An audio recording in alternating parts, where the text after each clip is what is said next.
Estamos começando mais um Papo Bernardiano e dessa vez a gente traz a nossa primeira convidada mulher no nosso programa, né, Marco? Eu estou extremamente feliz com a presença dela. Ela é uma pessoa que tem uma luta, uma garra, uma perseverança em relação às mulheres, né, nos direitos das mulheres, em defesa das nossas mulheres brasileiras. E antes de que a gente comece o nosso episódio, você que está nos assistindo já segue o canal no Papo Bernardiano no YouTube e também no Instagram. E aí, Marco, tá tudo bem? De praxe? De praxe, né? Uma ocasião especial hoje nesse propósito, nesse projeto, né? Não teria como começar melhor, né? A presença feminina pela primeira vez. Você tá seguindo aquilo que eu falei. Você tem que manter o nível. Você tá conseguindo.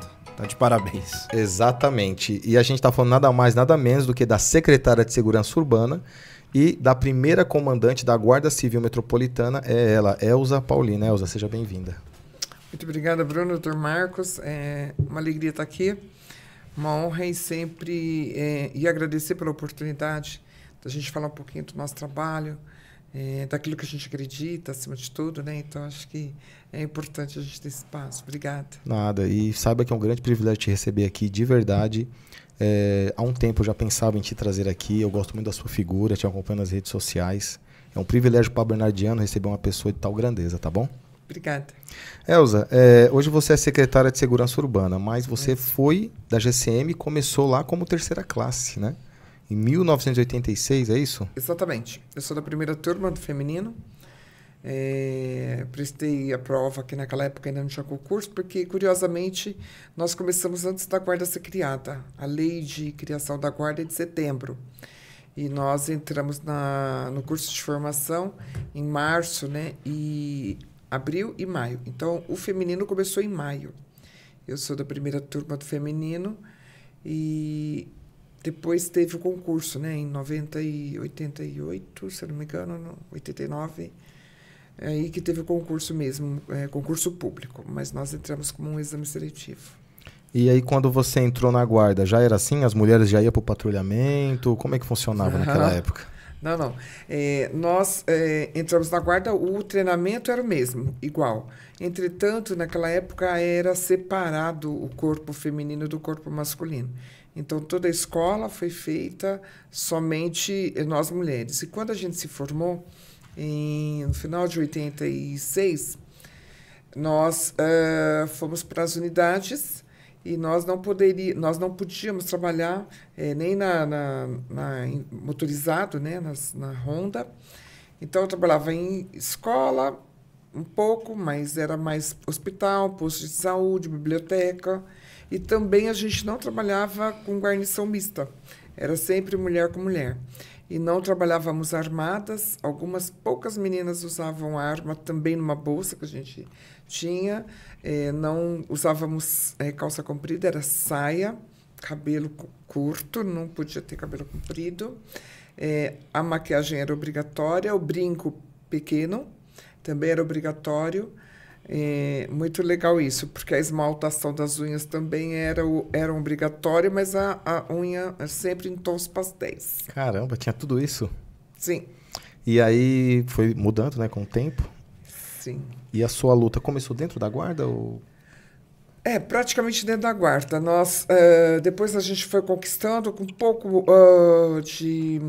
uma coisa não programada, porque nós tínhamos uma comandante do corpo feminino, e essa comandante que dava o norte, muitas vezes, daquilo que o feminino ia desenvolver enquanto operacionalidade dentro da Guarda Civil. E, aos poucos, eu me lembro que na unidade que eu trabalhei, nós fomos a primeira vez numa viatura por falta de um motorista. Então, o motorista faltou e a viatura precisa rodar e não tinha motorista, e aí faz agora o quê? Então, acabou colocando uma mulher para motorista. Aí viu que deu certo. Uhum. Então, vamos colocar uma mulher com homem, porque estava faltando homem, coloca a mulher no... Então, começou os patrulhamentos Romeu e Julieta. Exato. Né? Romeu e Julieta. Bem falado. Exatamente. Depois, nós conquistamos também o direito, eu me lembro, e isso a gente fala que é uma conquista, de ter as guarnições efetivamente femininas em viaturas também grandes, porque até então a guarda também ela começou com os Fuscas, com carros pequenos, e aí ela foi também adquirindo os carros grandes. Foi quando a gente começou a compor guarnições de viaturas e viaturas grandes. E nós conquistamos o direito de usar calça comprida também depois de 94, então era um processo você trabalhar na rua de viatura com a calça com saia. Mas a gente acostumava que para a gente, né, a gente entendia que era um processo que a gente tinha que conquistar. E conquistar no sentido de que não existe uma diferença entre um trabalho produzido por uma mulher e por um homem. Mas é claro que nós somos diferentes. Então, dizer que nós somos iguais, respeitando as diferenças. Tem uma diferença, inclusive, na estrutura física. Exatamente. Né, da mulher. Então, você tem que entender que existe uma diferença física, uma limitação física, e que, em alguns momentos, é preciso que você tenha uma prerrogativa por conta do seu gênero. Com certeza. Porque, né? E a fusão, ela se deu efetivamente, né? A fusão entre os quadros, ela em que ano se deu? E se, como hoje é um assunto voltado, né, para a causa das mulheres, aquela velha pergunta, se houve resistência, se o efetivo ele assimilou bem essa questão, que era nova, né? Eu lembro que na PM foi no ano 2000, né? E daí ficou aquela transição. A guarda foi a primeira, né? O faturamento Remo e Julieta, né? Exatamente, a guarda foi a primeira, a gente acabou sendo a primeira também a usar calça comprida. E as guarnições, eu me lembro que quando a gente começou, na PM só tinha aquelas Kombi. Só andava nas Kombis. Daí a gente olhava e falava, só que a gente vai ficar o resto da vida andando de Kombi. Não que é um demérito, mas a gente entende que a gente tem condições, né, de apresentar um trabalho tão bom quanto.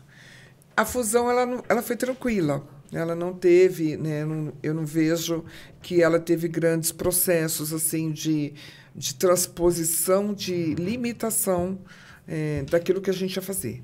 Agora, claramente, que nós estamos falando de uma instituição majoritariamente masculina, patriarcalista e machista, dentro de um universo de uma sociedade também patriarcalista, machista e masculina. Então, claramente que tudo aquilo que eu vejo e testemunho na sociedade, eu vou observar com um pouco mais de facilidade dentro da instituição. Mas nada que a gente não conseguisse, os processos e os problemas, os mesmos que a sociedade tem, né, de assédio, entre assédio moral, assédio sexual, de brincadeiras, acho que isso é um aprendizado, né, e você saber que você pode transpor isso. E transpor de maneira profissional, de transpor de maneira comprometida, também porque é um aprendizado para todos, não somente porque, olha, uma coisa é você ter uma guarnição e você trabalhar numa guarnição de 3 ou 4 com 4 homens, digamos assim. Outra coisa é você ter uma guarnição, 2 mulheres ou uma mulher na sua guarnição. Olha, tem prerrogativa do gênero. Eu preciso ir ao toalete. Um homem vai em qualquer toalete, a mulher não vai em qualquer toalete. Existem momentos, por exemplo, quando eu estou menstruada, eu preciso de uma... É uma necessidade um pouco maior para as minhas necessidades pessoais, físicas. Então, claramente que a igualdade ela existe desde que a gente respeite as diferenças. Sim, exatamente. E essa questão de ter a complexidade física diferente, tem que psicologicamente também muda, porque quando a mulher está na TPM, ela muda, né, psicologicamente. Exatamente. Mas e no atendimento de ocorrência, o cidadão também olha diferente? Você sente isso? Naquela época, um pouco mais. Hoje, não tanto. Mas, ainda assim, nós testemunhamos que quando você vai fazer... Primeiro é a abordagem. Quando você vai no atendimento ao público, que uma pessoa vem pedindo alguma coisa, então ele procura a mulher, porque ele entende que ele vai ser melhor atendido. Quando é o contrário, que você vai na sua ação fiscalizatória, ele já olha para você com um pouco mais de desdém. Uma mulher, isso aconteceu comigo algumas vezes, e uma vez eu me lembro como se fosse hoje ali na Amador Bueno da Veiga. Eu estava num ônibus, num coletivo, e estava sozinha. Naquela época a gente andava muito uniformizado, a PM, todo mundo. De coletivo, hoje, graças a Deus, mudou também a condição financeira, as pessoas têm carro particulares. Sim. Mas eu estava lá no ônibus e tinha aquela época que as pessoas desciam pela porta de trás do ônibus, né, não queria pagar. E o motorista, tinha uma pessoa tentado abrir a porta, eles estavam em 3, e o motorista olhou para mim. Eu era a única pessoa uniformizada dentro do ônibus, né? Então se vira. É o ruim de andar fardado, Exatamente. Então o motorista olhou para mim e parou no ponto. Quando ele parou no ponto, eu desci. Eu desci porque eu também entendo que... E 2 correram e eu segurei um, mas segurei um pela gola, pelo colarinho, joguei ele contra a parede assim, do ônibus e já parti para, né? Falei, você não está acreditando em mim? Porque eu falei para parar. Aí ele ficou assustado, porque ele também não esperava, né, que eu tivesse essa reação. É uma mulher? Como que uma mulher faz isso? E eu tô ali com ele e eu escutei uma pessoa gritar assim, olha, catou o cara pelo colarinho. Então parou Amador Bueno. Tipo assim, uma mulher parou um cara. Uma mulher parou um cara, uma mulher segurou um cara. Então eu... E nesse momento, nós estamos ali naquele embate, eu e ele não reagiu, ele se assustou e eu segurando ele, né? E aí eu escutei atrás assim, uma voz assim, tá tudo bem aí, F? Eu olhei de rabo de olho e vi um policial militar. Aí eu falei, mais ou menos, né? Porque eu estou no ônibus e isso aqui é evasão de despesa, né? A pessoa está querendo fugir, não quer pagar e tá, né? Aí o policial militar falou assim, pode deixar ele com a gente. E só que 2, porque eu estava sozinha, né?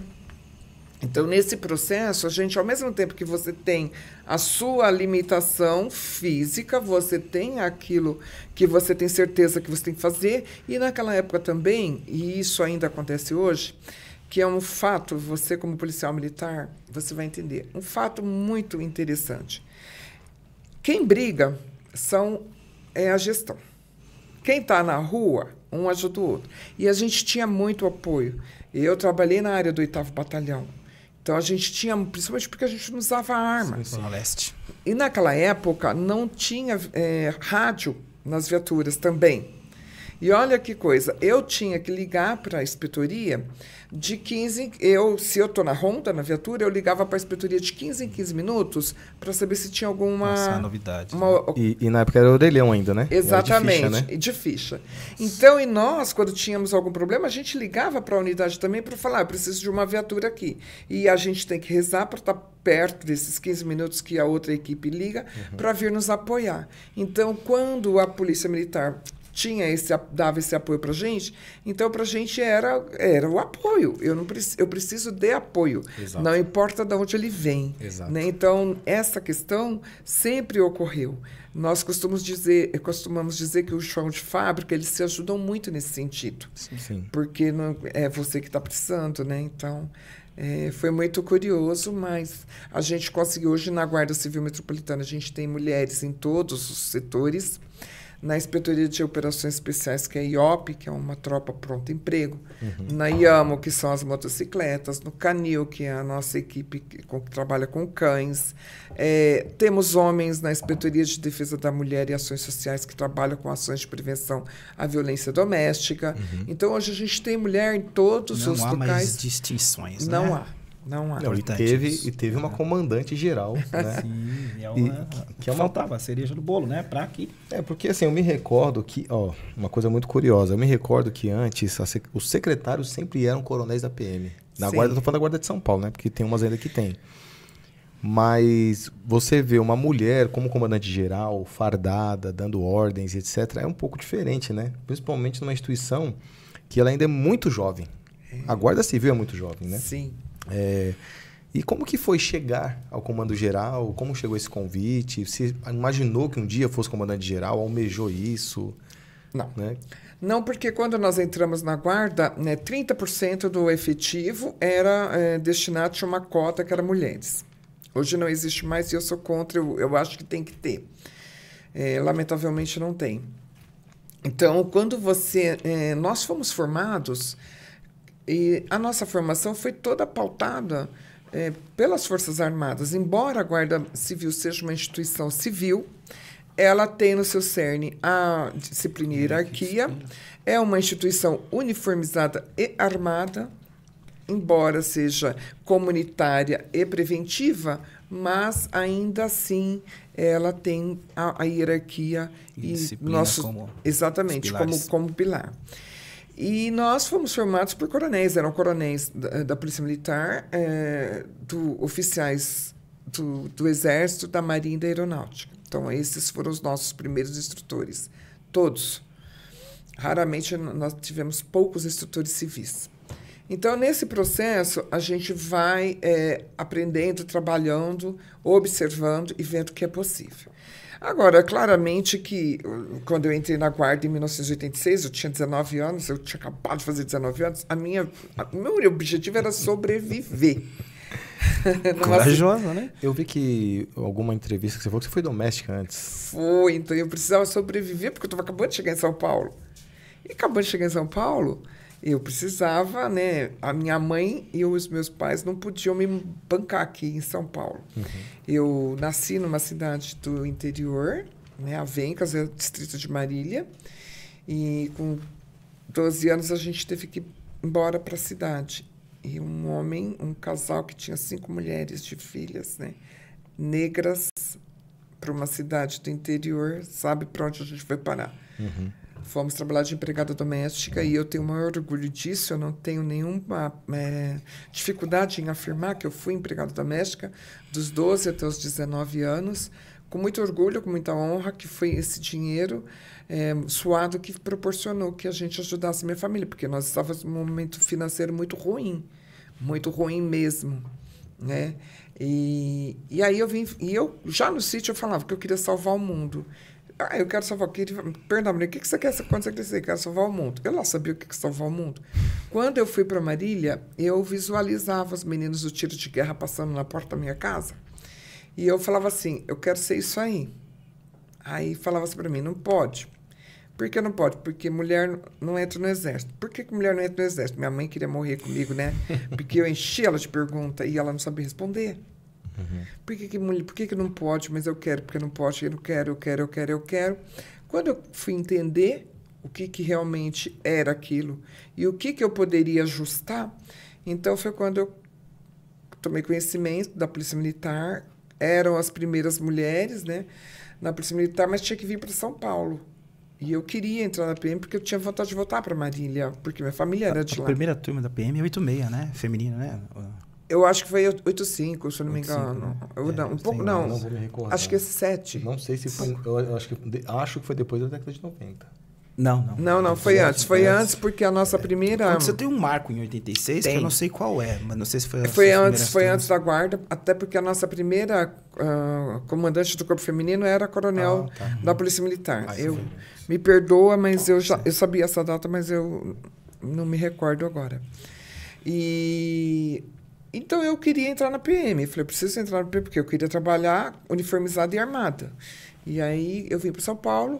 Naquela época, prestei o concurso da PM, não passei, eram poucas vagas, e o Jânio estava criando, estava aquela movimentação, aquele barulho na cidade, criar uma guarda, estilo a Guarda de Londres, baseada na Guarda do Estado, sabe, a Guarda Civil estadual? Então, ficou aquela coisa, nossa, vai retomar a Guarda Civil de antigamente, porque os idosos, eles eram apaixonados pela Guarda. Devia haver toda uma nostalgia, né? A gente chegou a comentar aqui, porque a Guarda, e meu pai foi guarda na década de 60, 70, antes da fusão com a Força Pública. E a tropa, que era a menina dos olhos, era a Guarda. Era a Guarda. Eram os mais bem fardados. Mais do que a Força Pública. Mais do que a Força Pública. Sim. Havia, né? E parece que eles puderam optar. E quem escolheu na frente quis se manter na Guarda. Meu pai conta essa história, né? Que foi um espelho muito grande, eu acredito. Nossos instrutores, as primeiras guardas. A maioria deles foram guardas civis estaduais e aí vieram para a Guarda para ajudar a criar a Guarda.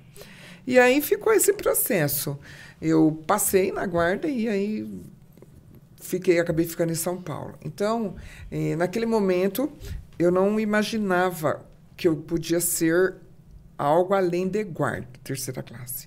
Eu precisava, né, sobreviver. E tinha situação que a gente não tinha. Financeiramente, né, a gente não é de uma família abastada, a gente passa dificuldade, muita dificuldade. E a família, né? Nesse processo, afinal de contas, 19 anos, né? Como que o Exatamente. papai recebeu, mamãe, né? Como que eles aceitaram essa ideia? Eu falei, menina, você vai encarar essa coisa? Já era corajosa. E ela tinha tudo que era em favor à desigualdade, né? Era mulher, era negra. Exatamente. Né? E aqui hoje nós estamos compondo uma mesa de 3 negros, né? Tem cara que fala, não, você não é negro, você é pardo. Não, eu sou negro. Para mim, negro é branco, né? É um dos dois. E hoje nós estamos tendo aqui Que são pessoas que não são favorecidas pela cor, né? Eu falo que pardo é cor. Pardo é cor. Nós estamos falando de cor de pele. Exatamente. Agora, se nós estivermos falando de etnia, somos negros. Exatamente. Porque não existe meio termo, né? Sim. Agora tem o negro retinto, negro... Então, sou negra. Minha mãe é uma guerreira. Minha mãe é uma mulher que já foi embora. Os meus pais já faleceram. Meu pai foi o meu primeiro instrutor de ética. Aquele homem que era... A palavra dele era lei. E ele não subia, ele não pisava. Meu pai era um homem de uma honestidade ímpar, de um caráter excepcional. E minha mãe guerreira, uma mulher que mora no sítio, com 5 mulheres, tinha que cuidar de empregado. E empregado sabe como que funciona. Então, ela falava pra gente, vocês têm que estudar. Vocês têm que estudar, vocês precisam estudar, vocês são tudo mulher, tudo preta. E a gente sabia disso, dessa limitação, porque quando a gente ia para a escola, numa cidade onde majoritariamente os moradores da cidade eram italianos, e só tinha de família de negros, a nossa família do meu pai. Então, a gente era a perninha de saracura na escola, o cabelo sarará, cabeça de fósforo, né? É complicado. Olha, entre outros apelidos. Pois é. E minha mãe dizia assim, eu falei para minha mãe, eu não quero ficar aqui, porque eu vou ser sempre... diferente, né? Em detrimento. E aí você começa a observar, porque a primeira vez que eu tive... A gente não tem essa consciência, não. Bruno e Dr. Marcos, a gente não tem essa consciência, não. A gente só sabe que está acontecendo alguma coisa, porque você estuda e aí você vai com a vizinha procurar o mesma vaga de emprego. Chega lá, ela vai e você fica. Mas por quê? Se eu consigo, naquele processo, eu sei que eu tenho maior condição didática que ela. Aí você já percebe que tem alguma coisa esquisita acontecendo ali. E sempre o mesmo processo, sempre a mesma coisa. Aí eu dizia para ela, eu falei, eu vou embora daqui. Eu não vou ficar o resto da minha vida... E a gente fala isso mesmo, eu não vou ficar lavando o resto da minha vida lavando o banheiro. Porque eu ganhava 1/3 do salário mínimo, gente. Nossa. 1/3 do salário mínimo. Além de tudo, né? Ainda também a desigualdade começou nesse criança, aspecto, né? Exatamente. Complicado. A gente vai Então, sentir. eu trabalhava doida, e trabalhava durante o dia e à noite eu dormia na carteira. E aí eu falei para minha mãe, eu vou embora, eu vou... Não. Aí ela falou... Uma das coisas que foram emblemáticas na minha vida inteira, eu me emociono com isso, porque ela falou assim, que Deus te abençoe. Sempre eu ligava para minha mãe para ouvir ela dizer, Deus te abençoe. Porque esse Deus te abençoe dela era o que me fortalecia para eu continuar. Sim. E aí cheguei aqui em São Paulo, vim morar na casa de um tio, dos tios, mas você mora na casa dos tios, mas os tios não possibilita. Ele te dá o teto, né? Exatamente. E aí passa todas as dificuldades que todo mundo, quem que não passou, quem que não sentou naquela Praça da Sé e falou, e agora eu choro porque eu não sei para onde eu vou. Eu não sei o que eu faço, eu não tenho dinheiro para ir para cá, eu não tenho dinheiro para comer, eu não tenho dinheiro para pegar condução, eu não tenho dinheiro para... Aí você fala, eu vou sentar e chorar. Senta, chora um pouquinho, dá aquela renovada e vai embora caminhar, porque é isso que sobe para você naquele momento, né? E dentro desse... Então, foi dessa forma que eu entrei na guarda. Eu precisava sobreviver. Era aquela menina que estava vindo e que precisava sobreviver. E eu queria mostrar que eu era capaz de fazer aquilo. Então, ser qualquer coisa dentro da guarda estava longe de qualquer sonho. Estava longe de qualquer sonho. Mas você vai se apaixonando por aquilo que você vai fazendo. E eu me apaixonei pela guarda. E eu sou muito grata a essa instituição por ter me dado e proporcionado o que eu sou. Mas a instituição é a instituição, são as pessoas que movem ela. Então, eu sou muito grato a cada integrante da instituição que proporcionou que eu pudesse, né, um momento sonhar em CCD. Fui ser CD, inspetora de divisão, inspetora de agrupamento, inspetora superintendente. E você está indo, você fala, é possível. Um vem, te ajuda, outro vem, te derruba. São os processos. Todos os lugares têm, né? Todos os lugares têm. Digo, então... né? Tem aqueles casos, né, onde as pessoas falam, nossa, eu nasci para fazer esse trabalho, eu nasci para isso. Mas às vezes tem os casos que também não. A pessoa, eu tiro eu mesmo como exemplo, né? A gente se apaixona no decorrer do processo, né? A gente conhece a instituição por dentro e daí a gente fala, né? né? Eu ainda tive o pai como exemplo na polícia, né? Nos anos que eu passei lá. E o dia a dia faz com que nós nos apaixonemos, né? Com certeza. Conhecendo. Então, e aí você descobre assim que você não consegue salvar o mundo, mas aquela pessoa que entra no hospital e que precisa de uma orientação, que precisa de um acolhimento, né? Que precisa de um apoio. Também a pessoa, porque eu também não era todo esse processo, mas eu também sempre fui uma pessoa, uma criança e uma adolescente muito, muito, muito... o que eu posso dizer? Minha mãe falava que eu era a ovelha negra da família. Minha mãe falava, essa menina é terrível. Inquieta. Era um espírito inquieto. Tanto é que... Impetuosa. Onde ela foi parar, né? Era, sempre. Briguenta demais da conta, briguenta. E tá brigando muito ainda? Tá lutando bastante? Eu sou meia briguenta, assim. Eu sou meia... Né, quando eu tô aqui, que eu acredito numa coisa... É uma idealista. Mas imagina se não fosse, com todas essas dificuldades, se não fosse luta, se não fosse obstinação, imagina, né? O que eu penso, né? Acho que a diferença entre as pessoas está aí, né? Já vinha aquele ideal lutador, né? Que a pessoa não cai na primeira dificuldade, né? A diferença entre as pessoas, eu acredito que esteja na alma delas, né?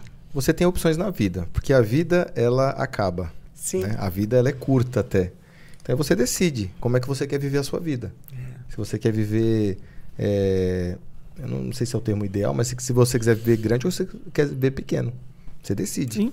Né? Sim. E aí, as portas estão abertas, o sol nasce para todos e todo mundo luta. Alguns com as suas dificuldades, outros não. Né? Hoje as oportunidades são bem maiores do que outrora, né? Do que nessa época que a gente está discutindo aqui, são por pessoas como a própria Elza, cara. Exato. Entendeu? Sim, abriram portas e continuam abrindo, né? Foi uma boa surpresa, né? Ver a Elza, inclusive agora como secretária, né, da Segurança Urbana. E como é que chegou esse convite para você ser secretária? Então, as brigas não param. O que aconteceu? Quando eu passei por vários lugares na guarda, e eu fiz fisioterapia, né? Sou formada em fisioterapia, porque eu queria trabalhar dentro da instituição com um processo de...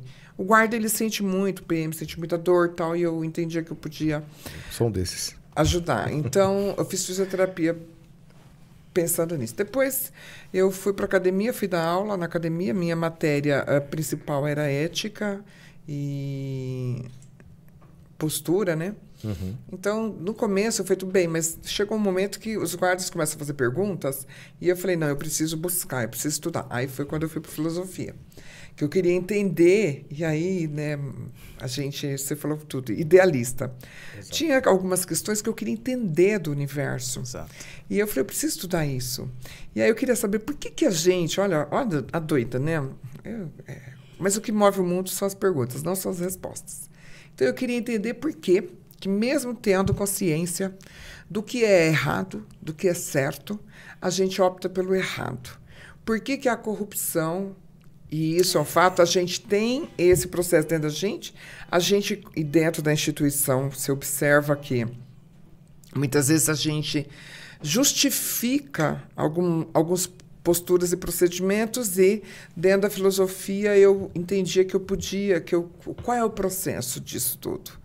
E como eu potencializar e dizer para as pessoas, olha, tudo bem que a gente pode achar que a gente perde quando a gente é ético, mas como cidadão, como ser humano, a gente ganha. Sim. E aí fui para a filosofia estudar isso. Claramente que eu saí de lá e, sabe... com mais indagações do que respostas, né? E aí descobri que as 3 primeiras perguntas que começaram com o mundo, elas não são respondidas até hoje. Então eu estou dentro desse processo, está tudo certo, está valendo. Mas me ensinou muita coisa. Em 2017, mais ou menos, eu trabalhava na secretaria, porque um pouco antes eu trabalhava no comando da guarda e por conta de algumas questões a gente acaba fazendo alguns questionamentos do comando na época e eu precisava sair de cena um pouco porque o meu questionamento estava sendo um pouco intransigente e eu achei que ali... Tem pessoas que não se sentem confortáveis com gente mais incisiva, né? Aí meu amigo falou, é melhor você sair daqui, porque senão você vai tomar, você tá batendo de frente, a prejudicada vai ser você. Então eu fui para a secretaria, recebi um convite, fui para a secretaria, chorei um mês quando eu fui para a secretaria, porque eu não queria trabalhar sem uniforme, e o uniforme sempre foi minha grande paixão. Então, eu fiquei um mês. Aí, um dia, perto para completar um mês, eu fiquei pensando, Elza, presta atenção. Você tem limão. Ou você faz uma limonada, ou você vai continuar nesse processo aqui, e isso não vai te levar a lugar nenhum. Então, no início foi difícil para você? Foi muito difícil, muito difícil. Aí era para fazer um serviço que eu também não gostava. Ai, não gostava. Aí eu falei, olha, você tem que transformar isso. Quando eu fui para a academia de formação, foi a mesma coisa. Foi instrutora, né, também? Fui instrutora. E aí Fiquei, aí fui trabalhando, e aí fui aprendendo. Tinha uma pessoa na minha vida, uma pessoa que me ajudou muito. Ela não mora no Brasil, mas uma menina. O que eu tinha de tempo de guarda, ela tinha de idade. Uma menina. E ela falava assim para mim, Elzinha, olha, você fica com a cara muito fechada, você tem que sorrir mais. Elzinha, você tem uma opinião muito forte, então você tem que escutar mais, porque quando você fala, você acaba a discussão. Elzinha, então ela ia falando algumas coisas para mim, e eu fui aprendendo que a gente, uma hora você cansa de tomar, né, de ficar dando murro em ponta de faca. E aí você percebe que você que você pode brigar pelas mesmas coisas de maneira diferente. Então, hoje eu não acredito nesse negócio de ficar gritando, de ficar fazendo, porque ninguém ouve. Utiliza-se da estratégia, né? Exatamente, então eu tive que mudar a estratégia. E aí, em 2017, 2018, fui diretora desse departamento, porque ela saiu e eu fiquei. E aí, em 2017 para 2018, o secretário já era o Coronel José Roberto. E o Coronel José Roberto, ele chegou na secretaria, eu estava trabalhando nesse setor, mas aí, junto com o Coronel Lorenzini, eles me migraram de setor. E aí eu fui trabalhar no GGI. Coronel José Roberto não é o Martins Marques, não, né? Não, o Coronel José Roberto Rodrigues de Oliveira. Ah, sim. Ele foi secretário também, né? Isso, ele foi secretário de Segurança Urbana, agora ele está no interior.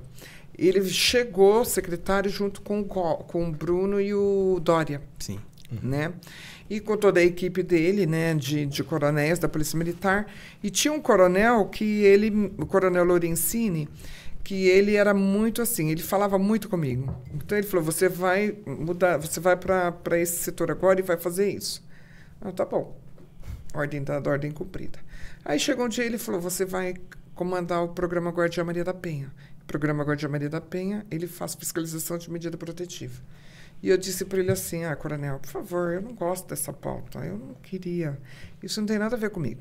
Aí ele falou assim, Elzitia, ele sempre me chamou de Elzitia, Elzitia, a gente precisa de uma mulher como você, o programa ele tem que sair do lugar. Eu falei, coronel, sinceramente, eu não acho que ficar defendendo mulher que gosta de apanhar, olha a minha fala. E eu falo isso porque é preciso que a gente fale. É um assunto que a gente vai... Porque a transformação também se dá em nós, né? Exatamente, doutor Marcos. Aí eu falei, eu não gosto de mulher, eu não vou ficar protegendo mulher que gosta de apanhar. Aí ele falou, Elzitia, eu confio em você. A gente precisa resolver isso. Aí eu fiquei trabalhando no programa Guardia Maria da Penha e isso acabou me dando um retorno. Aí eu descobri que eu precisava me apaixonar por aquilo. E aí eu acabei... ficando um pouco mais conhecida na cidade de São Paulo. Em 2018 para 2019, teve uma questão lá de mudança de comando geral da Guarda Civil Metropolitana, e esse coronel Lorenzini, ele falava assim para mim, Elzitia, você tem condições de ser a próxima comandante da Guarda. E aí eu ria, né? Porque eu falei, só se eu matar todo mundo que está na minha frente. Porque é uma fila, né? É uma fila, né? Na fila eu tô lá, né? Eu não quero causar desaforos, mas eu imagino a cabeça desses caras quando a Elza assumiu o comando da guarda. E eles falaram, ferrou. Apanhei que nem cachorro grande quando eu assumi o comando. Porque a vaidade, Elza, a vaidade que o cara tem dentro do coração, ela é... Exatamente isso, ela mata pessoas. Ela mata. Pois é, né? E começando por ele. Né? Aí você fala, pô, o que essa mina tem que eu não tenho? O que essa mulher tem que eu não tenho?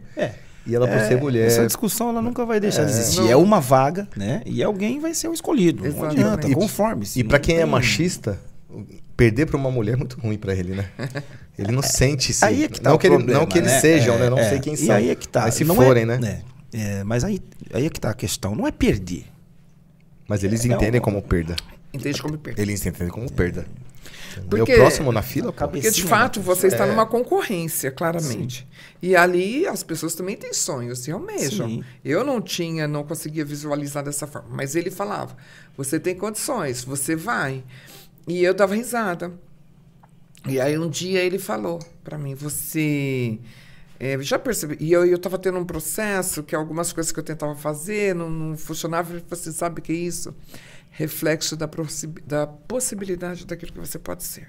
As pessoas já estão queimando você antes de qualquer possibilidade, qualquer expectativa. Exato. E aí o prefeito deu uma ordem para o secretário, E aí o secretário me chama e fala, ele me chamou e falou, Elza, o prefeito pediu, né? E a gente vai ter que trocar o comando da guarda. O que você está preparada para assumir?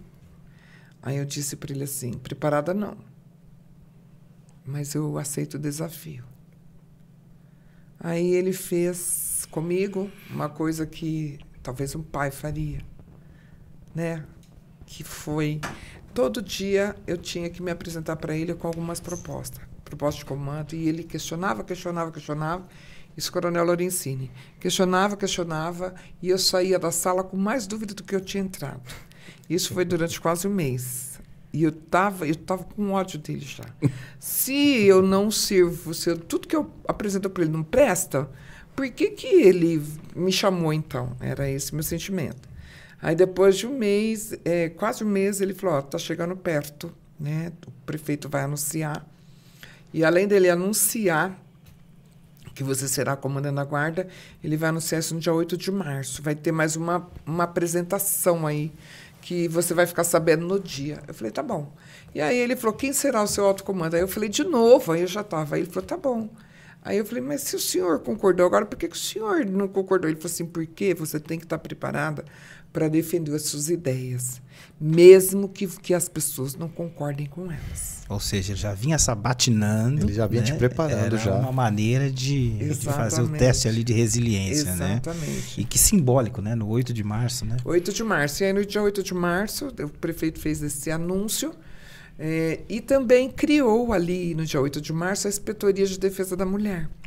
É a primeira unidade... Isso é muito forte, cara. ...específico para as ações de prevenção à violência contra a mulher. Então, ele amplia não somente contra a violência doméstica, mas também contra a violência da mulher de modo geral. Então, hoje nós temos uma inspetoria que trabalha especificamente esse tema.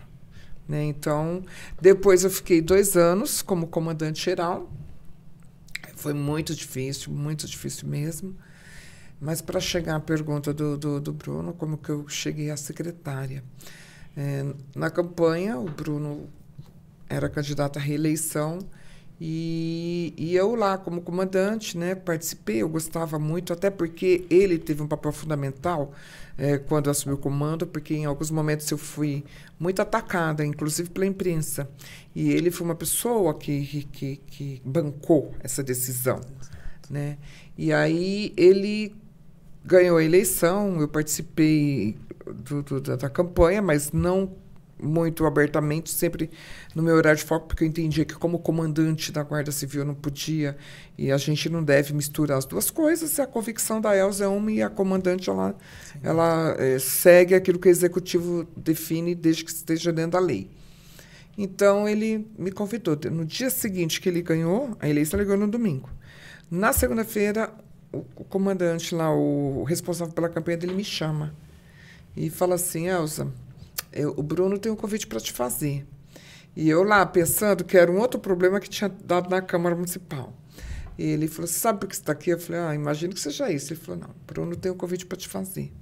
O Bruno gosta muito da guarda e ele entende, ele acredita na guarda, enfim, ele colocou todas as ações e falou, e ele quer saber se você aceita ser secretária municipal de segurança urbana. Naquele momento eu comecei a chorar, porque assim, como que aí veio tudo na minha cabeça. Aquela menina que tinha o pé no chão, lá no mato, saiu, tinha o pé rachado quando eu era adolescente. Que foi empregada doméstica, que foi empregada doméstica, dos outros. Que teve uma filha sozinha, que passou por vários momentos passou assim, um filme na minha cabeça. E eu comecei a chorar. E aí ele falou assim, o Bruno gosta muito de você. E o Bruno acredita muito em você como mulher. O Bruno e ele é um defensor seu. você é uma mulher forte. E o Bruno, quando eu era comandante, um dia ele foi no evento e ele falou assim para todo mundo, foi logo no começo, todo mundo ainda falava que eu era isso, que eu era aquilo. Aí ele falou, a comandante Elza é uma mulher braba. Eu fico imaginando, ela é braba comigo, eu fico imaginando como ela deve ser braba com vocês. Eita, mulher braba, falou, né? E aí, porque teve algumas situações que ele ficou sabendo, que eu fui no Ministério Público, acabei, bom, enfim. E Você aí, gosta de brigar, então. Foi essa firmeza que falou, opa, acho que eu achei. Achei que eu brigar, tava procurando mas ali. talvez defender Imagina aquilo quem casa com a Elza, como é que é a vida do cara em casa, hein, meu? Bumbo Tá, no pé tá, direito. tá meio, não é muito fácil, não. E aí foi dessa forma que ele convidou, né, para ser secretária, e foi emblemático, e eu chorei, porque foi a primeira mulher que assumiu o comando geral, mas a primeira secretária de carreira. A primeira mulher oriunda da Guarda Civil.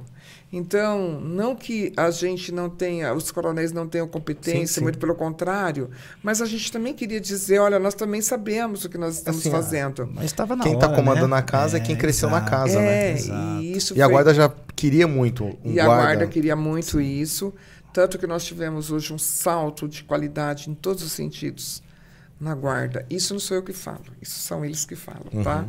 É um salto em todos os sentidos. Por que é isso? Eu sei o que é ficar 12 horas em pé, debaixo de sol, eu sei o que é ficar sem o lanche, tanto que hoje muita coisa mudou dentro da instituição, e como a gente muda, como a forma de tratar o agente na rua.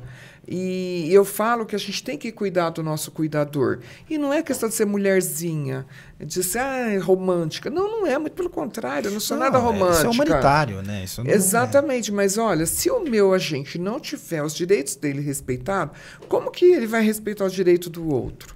Sim. E ele precisa ter condição técnica de tomar uma decisão, e as decisões que a gente toma sempre são muito rápidas, ele precisa ter condições técnicas de tomar uma decisão, porque se a decisão dele for errada, é ele que vai assumir a responsabilidade. Porque é no calor do momento e esse agente ele tem que estar humanizado, né? Exatamente, é no calor do momento que a gente erra. Sabemos e o erro disso. nosso é perder o nosso emprego. E se a gente perde o emprego, como que fica a nossa família? A gestão profissional hoje, né? A Exatamente. gestão, ela mudou, né? As pessoas mudaram, a sociedade mudou e a maneira de ver, né? de enxergar, né? De fazer Sim, gestão. Não dá pra parar no tempo. O policial em E geral, né? Digo mais, né? Eu acho que ainda o olhar feminino, sem querer fazer nenhuma, né? Mas eu acredito que acrescenta algo mais ali. No dia a dia ali do patrulheiro ali. mulher Eu muito mais acredito que sensível. é uma visão que tem um feeling diferente, eu acredito. Sim, eu também acredito. Porque assim, ó, o policial, o guarda civil, o policial militar, ele é o único profissional que, se ele errar, ele é apedrejado. Exatamente. Porque o professor pode errar, o médico muitas vezes erra, que custa a vida da pessoa, mas como policial, rapaz, quando ele erra, o apedrejamento é grande, cara. Eu faço um paralelo assim. Olha que coisa engraçada. O bombeiro e o policial que está uniformizado na rua, que faz a fiscalização. O corpo de bombeiro, o bombeiro, quando ele vai numa situação e ele vai fazer um salvamento, se ele conseguir salvar, ele é o herói. Se ele não conseguiu salvar, ele continua sendo herói, porque todo mundo vai falar assim, nossa, mas ele fez o que não deu, Nossa, porque a ele saiu enxurrada todo era mais sujo, forte. ele tá molhado, Ele sempre vai ser o desafogou. herói. Exato. O guarda O civil, patrulheiro o é policial diferente. O militar, patrulheiro é ele diferente. fala assim, se ele acertar, não fez mais que a obrigação. Inclusive, naquela hora, ele pegou com um pouco mais de força, não tinha necessidade disso. E nos dias de Se hoje, ele né? errar, ele fala, lá, só serve para isso, esses brutos, porque não, Exato. é isso. A gente está sempre na berlinda e sempre pelo crivo do olhar né, condenatório das pessoas. Eu fico feliz de segurança. saber desse seu posicionamento, porque realmente a gente, né, estamos conhecendo hoje pela primeira vez, pessoalmente, espero lhe ver outras vezes. Para o policial que está na rua da Guarda Civil, saber que ele tem uma secretária que sabe, que dá permissão para ele trabalhar na legalidade, com Sim, certeza, a mas gente- que ele pode usar a lei ao favor A dele, gente né? defendo, e uma das questões que hoje, graças a Deus, da prefeitura, a gente tem, alguns falam assim, não pode falar mal da guarda que ela já, né, lá na prefeitura. Eu falo, é isso mesmo. Se vai fazer uma crítica, que seja uma crítica construtiva, porque dizer porque vocês são muito violentos, que isso a gente ouve de uma falácia irresponsável sem tamanho. Nós estamos talvez no momento onde existam mais especialistas de segurança em toda a história. Hoje com a câmera e com o Instagram todo mundo é especialista em segurança e as críticas elas vêm sem nenhum conhecimento de causa muitas vezes, né? É difícil enfrentar e a gente no afã de defender, né? E eu acho assim que ambos os lados, viu? Não é só quem ataca, não. Quem defende também muitas vezes faz uma defesa um pouco rasa. Isso por isso. E não é. Quando você faz e você procura o que é de fato quando você está. Eu busquei muito na filosofia isso. E eu digo assim, nós vivemos uma sociedade que bate no peito em todos os sentidos. E contraditória. Bate no peito e fala que é democrática. Ela só é democrática quando é para justificar as minhas ações. Quando é para justificar as ações do outro, não é democrática. Então, isso é complicado. Então, a gente bate no peito e fala, é democrático. Mas as nossas atitudes, e isso é da sociedade, porque isso é uma característica da nossa sociedade, é ditatorial. Porque quando tudo não dá certo, quem deve resolver os problemas é as forças policiais. E as forças policiais, no momento de estresse, no momento de conflito, porque é isso, quando você faz a fiscalização, você está trabalhando no conflito. Exato. O próprio nome já diz, mediação. Mediação. Exato. Né? Então, é conflito. Então, como você pode ter uma condição de equilíbrio para atuar num conflito quando todo mundo espera que você... E aí eu faço assim, engraçado, porque quando pega um menino... um menor de idade furtando. Se você pega esse menor de idade e rebenta ele na pancada... coitado. Se ele pega o seu celular e você quer arrebentar ele na pancada, ele é o... Exato. Entendeu? Então, porque a gente precisa... E a sociedade, ela precisa repensar. E nós precisamos, no coletivo, não é só esta ou aquela, é todos nós, pensar o que é que nós queremos, porque da forma como a gente está indo, a gente não vai fazer segurança. Sim. Nós não vamos avançar. E a gente coloca a gente mesmo numa situação bastante complicada. A discussão é profunda, realmente. A discussão é profunda, profunda. É uma discussão muito grande porque a sociedade... a gente estava conversando isso com o nosso anterior convidado, com o perito Sérgio. Sim. Que a gente hoje usa câmeras. Eu não sei se a guarda vai ter câmeras, mas a gente tem. E por que a câmera é ruim? Porque a sociedade ela não defende o seu patrulheiro, a sociedade ela não defende a segurança pública, a sociedade ela não defende a educação. Sim. A sociedade ela quer viver, ela quer fazer qualquer coisa, ela quer ver uma anarquia. Mas nós no Brasil não vivemos uma anarquia e não viveremos. Exatamente. Né? Então é muito complicado você viver num lugar onde as pessoas não te apoiam. As pessoas não... Porque assim, quando ele não apoia o policial, ele também não apoia o sistema de governo que a gente vive. Sim. E hoje o politicamente correto está aí. Exatamente. E quando você vive uma democracia, a democracia é isso. O que é uma democracia? É quando você, em detrimento da sua vontade ou do seu querer, é o bem comum. Exato. O que é bom para todo mundo. É o bem difuso, né? Exatamente. Então, a gente precisamos ainda evoluir muito nesse sentido. Com certeza. A sua história ela é muito bonita. Inclusive, lembra que eu falei para você quando a gente chegou que tem pessoas que falam muito bem de você dentro da Guarda Civil. Eu tenho amigos, né, principalmente das últimas turmas, que agradecem muito que você chamou um monte de guarda, deixou o concurso acontecer, deixou as coisas rolarem, né? Então, principalmente a partir da turma... Eu tenho um amigo que é da turma 71, que ele te manda inclusive um abraço, que é um amigo meu chamado Guedes. Mas a gente chega agora no ponto crucial da nossa entrevista. A defesa da mulher. A gente está num país que o feminicídio, a violência, tanto doméstica como contra a mulher, ela acontece todos os dias. Eu mesmo atendo diversas. Quando que você realmente chegou a se apaixonar por essa pauta? Então, quando ele me chamou para falar, olha, você vai assumir o programa Guardia Maria da Penha, eu disse que eu não queria, porque eu entendia que era mulher que gostava de apanhar. Ele disse para mim, Elza, Euseitia, você é uma mulher que já deu várias demonstrações de que você pode. E você pode ir lá e transformar esse programa. Ou avaliar se ele não tem para onde ir. Na época, nós tínhamos 2 viaturas somente na região que atendia a região central da cidade. E é uma parceria com o Ministério Público e com a Coordenadoria de Política para as Mulheres. Mas o operacional do programa quem faz é a guarda, né? Então ele falou, você precisa dar um dinamismo disso. Tá bom.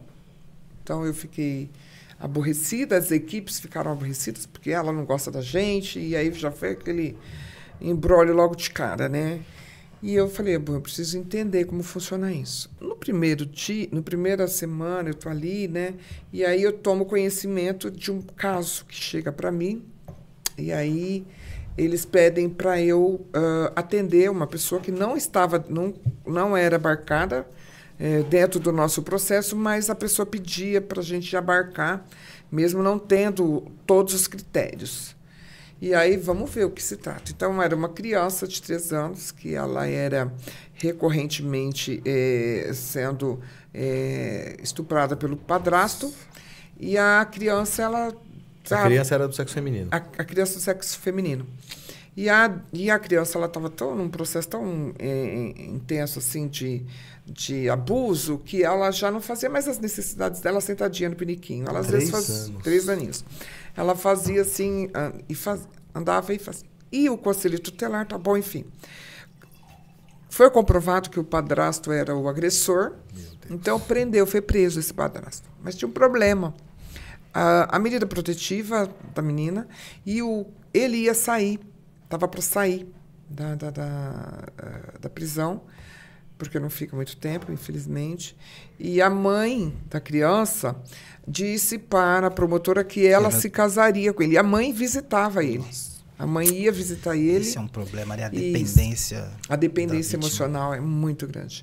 E aí ela visitava ele e ela acabou confessando que ela casaria com ele assim que ele saísse da prisão.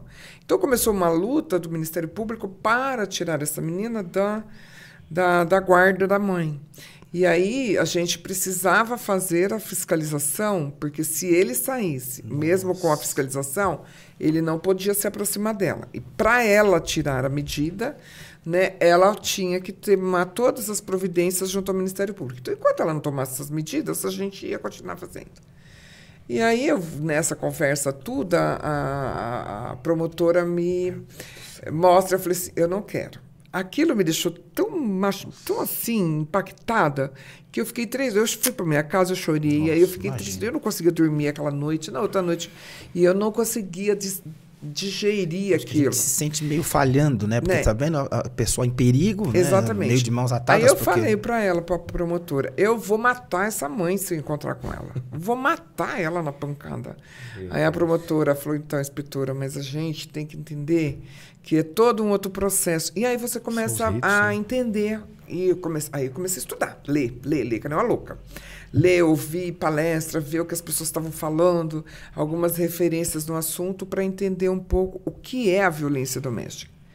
E aí, doutor, eu me descobri uma mulher racista, preconceituosa, homofóbica, sabe, extremamente preconceituosa.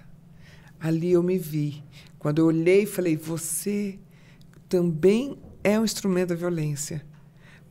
Então, eu percebi que, quando eu fiquei grávida, eu tomei uma atitude na minha vida, eu era bem, eu sou até hoje. A pessoa fala, eu não sou nada feminininha, bonitinha, sabe aquela coisinha? Eu sou uma mulher... Uma mulher que esbanja força, uma sutil, energia. Igual um elefante numa loja de cristal. E aí os guardas falam, mas ela é muito grossa, porque ela é muito bruta. Tudo isso, claramente, que hoje, com a experiência que eu tenho, eu poderia ter escolhido lá atrás diferente, era uma forma de defesa, foi uma forma de defesa. Talvez não foi a melhor forma de defesa, mas foi uma forma de defesa. E aí eu descobri, naquele momento, que todo esse embrutecimento, toda essa violência que eu também falava na minha fala, era uma forma de violência. Então, comigo mesmo, inclusive, o quanto eu era dura, até com as decisões que eu tinha que tomar, com a minha filha, que é linda, maravilhosa, uma mulher excepcional, que me deu uma neta, que é a coisa mais linda do mundo, né? Então, eu me descobri naquele momento. E aí eu precisava fazer uma reflexão comigo mesmo, né? Porque senão eu não ia conseguir avançar com o programa. E aí não vai uma pergunta, mas mais uma vez, sem nenhum enaltecimento gratuito, mas que coragem de assumir e falar assim, me descobri uma pessoa com N... Ela foi capaz de entender onde errava. Eu acho que aí é o começo do entendimento, é aceitar, para aceitar a transformação, né? Porque muitas vezes é difícil para que nós enxerguemos, né, o quão nós estamos ali resistentes a algumas questões que nós precisamos enfrentar. Então, que coragem de assumir, né, que uma pessoa que então se enxergava de maneira assim tão falha, aspas, né, entre falha. Sim, né? Muito falha.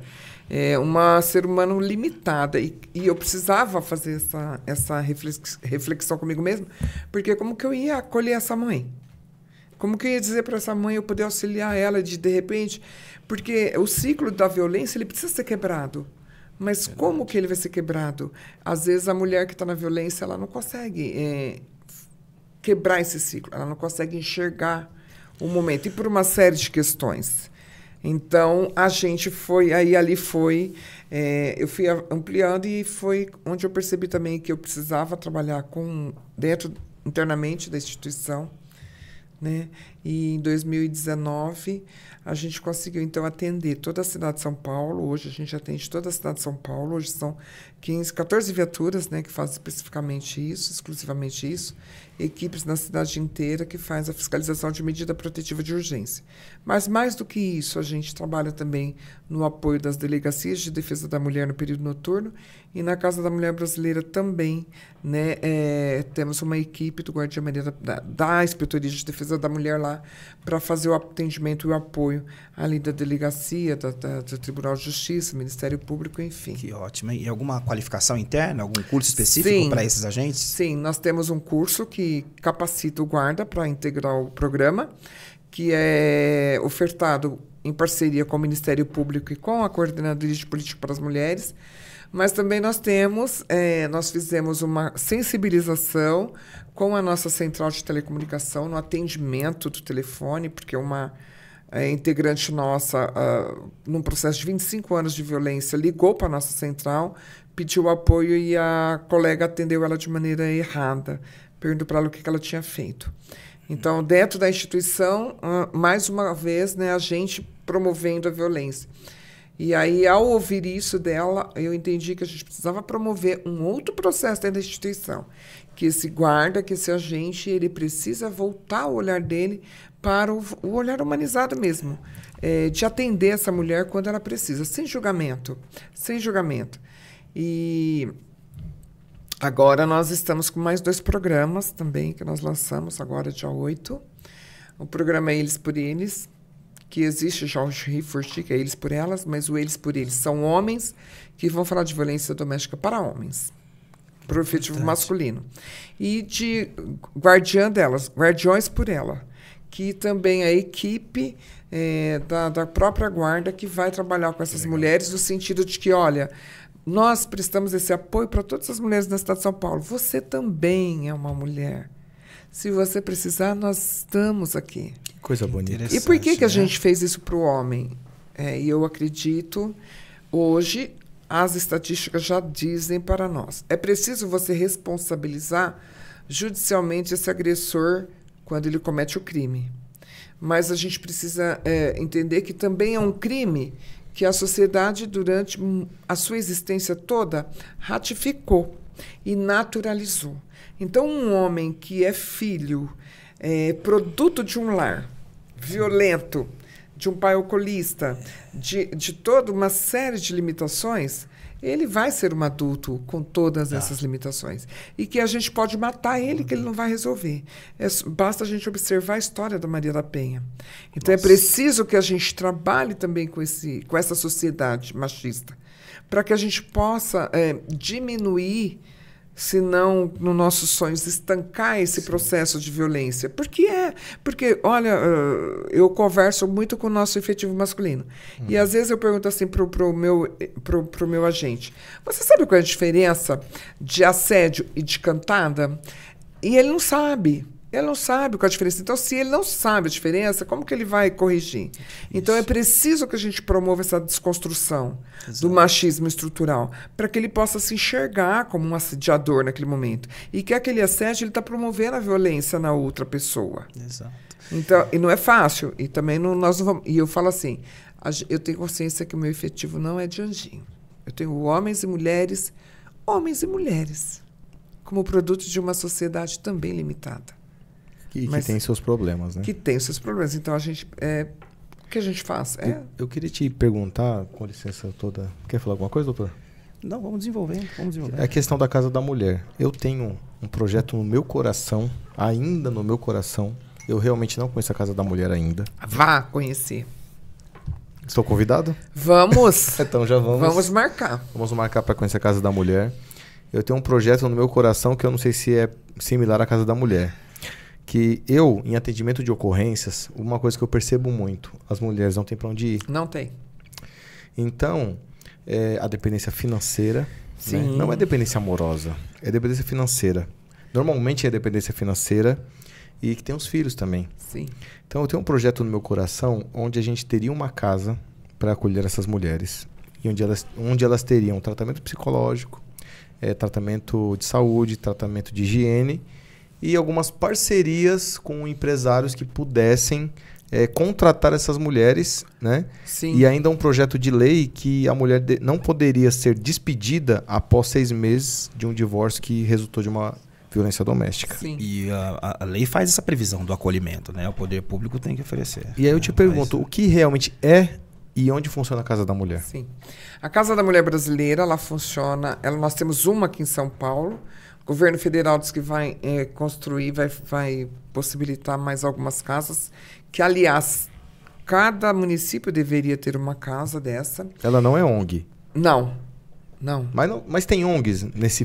Temos a Casa da Mulher Paulistana, na Zona Sul, que também ela é gerida por iniciativa privada. Mas a Casa da Mulher Brasileira, ela é um organismo do governo. Como funciona? Então, como funciona? Quem faz a gestão da Casa da Mulher Brasileira é a Coordenadoria de Política para as Mulheres da Secretaria Municipal de Direitos Humanos e Cidadania. E nesta casa, que fica ali no Glicério, eu passo para você depois o endereço certinho, ela tem lá na casa a delegacia, que a primeira delegacia de defesa da mulher fica lá. Nós temos o Ministério Público lá, nós temos a Defensoria Pública, nós temos a assistência social, assistência jurídica e também uma casa de passagem lá. Tudo lá? Tudo lá. Vou te fazer uma pergunta. Quando eu atendo uma mulher vítima de uma violência doméstica, que eu levo ela para a delegacia, que ela pede inclusive uma medida protetiva, eu posso indicar ela para ir direto lá ou ela é levada para lá? O que acontece? Quando você pega uma ocorrência, você vai levar ela normalmente na Delegacia de Defesa da Mulher da sua área, porque aqui nós temos na Zona Sul, nós temos na Zona Leste, nós temos várias. E o que acontece? Quando esta mulher em situação de violência, ela precisa deste acolhimento, de ficar, por exemplo, na casa de passagem, porque ela não tem para onde ir, ela é conduzida para a Casa da Mulher Brasileira. Ela vai para a Casa da Mulher Brasileira. Você também, em alguns casos, a própria delegacia do território pede para apresentar na Casa da Mulher Brasileira. Na Casa da Mulher Brasileira, por conta de ter todos os... Ela já não pode mais voltar para casa. Isso, e porque lá tem todos os serviços. Então, às vezes, é um final de semana, um feriado prolongado, lá tem o juiz, Tribunal de Justiça, que emite a medida protetiva de urgência. Então, antigamente era tão demorada essa medida, né? Hoje, agora é rápido, né? Hoje é muito mais rápido. E dá para fazer pela internet também a medida. Então, dá para fazer como?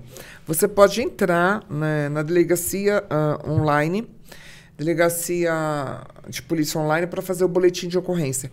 E lá você pode pedir também a medida protetiva. Uhum. E se você não quer fazer o boletim de ocorrência também, e você não está no mesmo processo, já, por exemplo, saiu de casa. É um exemplo, tá, gente? Em se tratando de pessoas, né? Cada história é uma história. Sim. Mas digamos que você viveu um momento de violência e você está com medo e você quer pedir medida protetiva. Sem fazer o boletim de ocorrência, porque a pessoa já não está, o agressor não está mais no mesmo âmbito, no mesmo âmbito que você. Então, você pode pedir a medida protetiva através do Ministério Público também. né? Exato. Através do Ministério Público também. Sim, sim. Claramente que você vai ter que dar evidências de que é necessário isso. Então, a Casa da Mulher Brasileira, ela é um equipamento para nós aqui da cidade de São Paulo que faz a diferença, mas também, Bruno, eu vou dizer para você que o município de São Paulo é o município mais robusto do país em equipamentos de proteção à mulher em situação de violência. Então, nós temos, e para você que nos ouve, que vai nos assistir, que está nos assistindo... E muitos vão nos assistir, porque esse episódio aqui, o Exatamente. pessoal falou, me manda o link assim que terminar. Que está nos assistindo... A GCM inteira vai assistir, inclusive. De ver, nós temos alguns endereços online onde a pessoa procura. Então, por exemplo, o que fazer numa situação de uma mulher em situação de violência e que ela não quer ir para o distrito policial ou ela não se reconhece nessa situação de violência?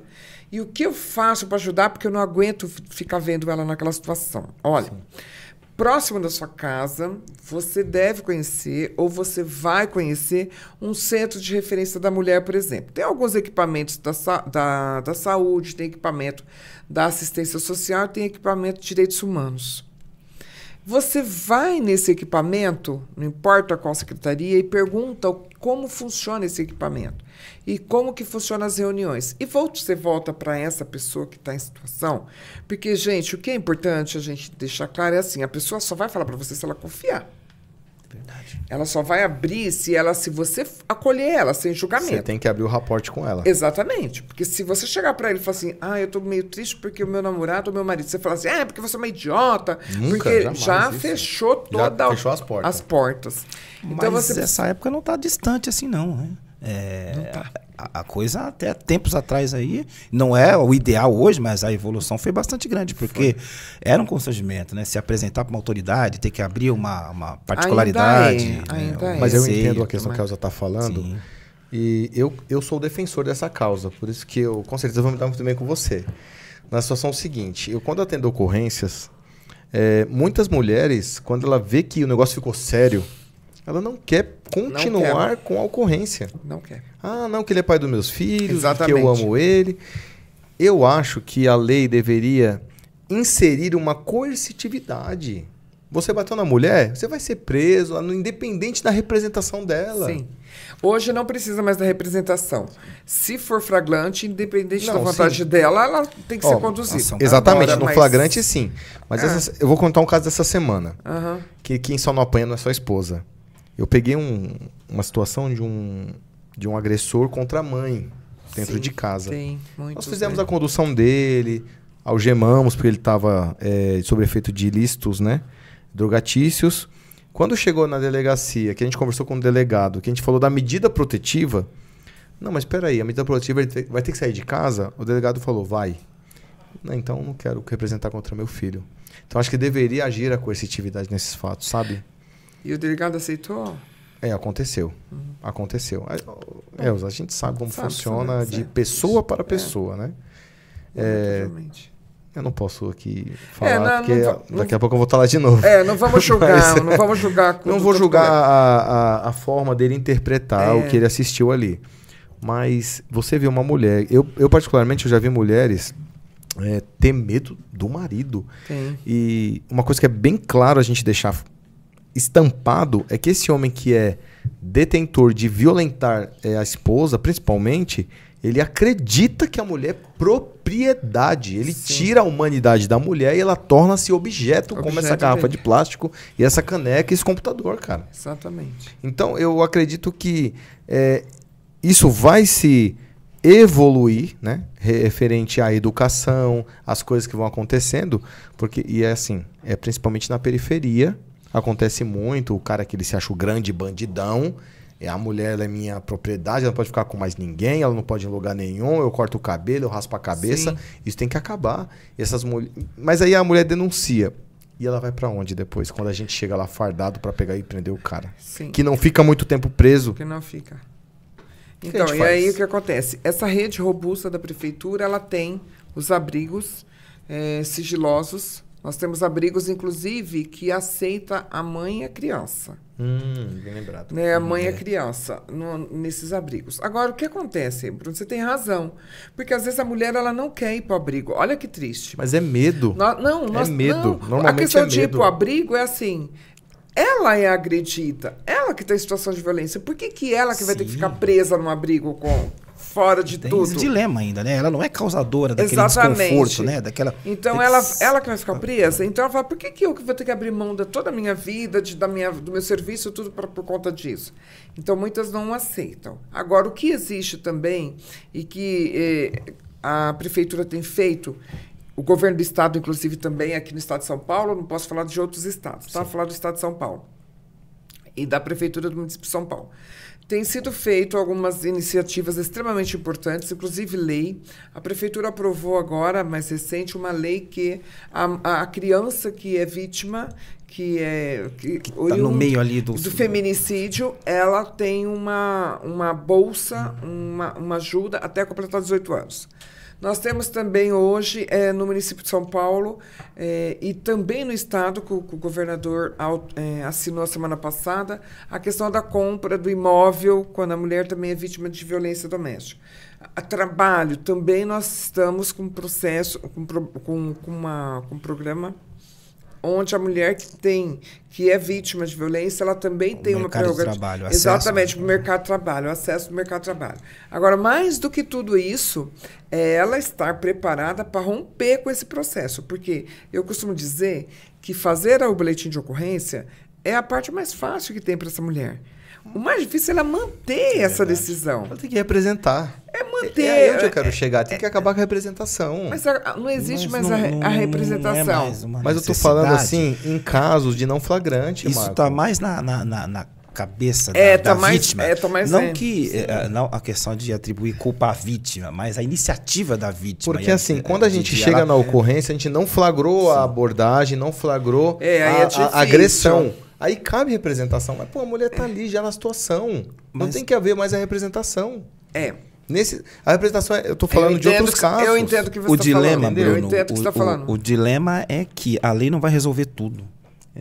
Vai acontecer situação onde a pessoa pode parecer a expressão menos adequada, mas é uma zona de conforto. É conforto zero. E mais que ele vá, a penalidade é muito baixa. Ele sai em custódia, ele sai em fiança, tem fiança. Infelizmente, talvez a pessoa tem fiança, submetida... É uma prerrogativa. Eu entendo o que você está falando. Poxa, cara, é complicado viver desse jeito. Bruno, a gente, nesse processo da violência, acho que o mais importante é você prestar o seu acolhimento a ela. Sim. Porque ela não... Olha só, olha que triste, olha complicado. Eu, Elsa, passei por isso. Elsa. Uma mulher que tem uma filha, mas uma mulher negra, uma mulher que não se casou quando teve filho, então o rótulo de mãe solteira e ex-doméstica. Foi esse a matéria, a imprensa, na época, colocou no jornal. Ex-doméstica, mãe solteira e negra. Assume o comando-geral da Guarda Civil Metropolitana. Fala dessa forma. Exatamente. Ponto. No segundo momento, eu assumo o comando-geral da Guarda Civil Metropolitana e a minha relação de poder são todos homens. Que eu trato com quem? Com as Forças Armadas, com o Alto Comando da Polícia Militar, todos homens. Como que você acha que eu chegava nos locais onde só tinha homem e alguns eventos com as suas respectivas esposas? Eu estava solteira. Estou solteira. Sou uma mulher solteira. Então, você chega num lugar desse, todo mundo olha e fala assim, ela é uma mulher solteira. Então, você tem 20 anos, uma mulher solteira, tranquilo. Você tem 30, não muito. Com 40, puxa vida, ela não conseguiu. Rotula, então, né? Você passa a ser aquela que é incompetente. Aquela que não teve competência de segurar o marido, aquela que não teve competência de casar, aquela que não tem competência, aquela mulher que está passada. Quando a mulher está num processo de violência, numa relação abusiva, ela vai ter que romper com essa coisa dela, porque assim, caramba, eu vou ter que assumir para todo mundo que eu fiz uma escolha errada. Porque ele é o homem que eu escolhi e apresentei para toda a sociedade como meu marido. E aí, de repente, a minha escolha foi errada.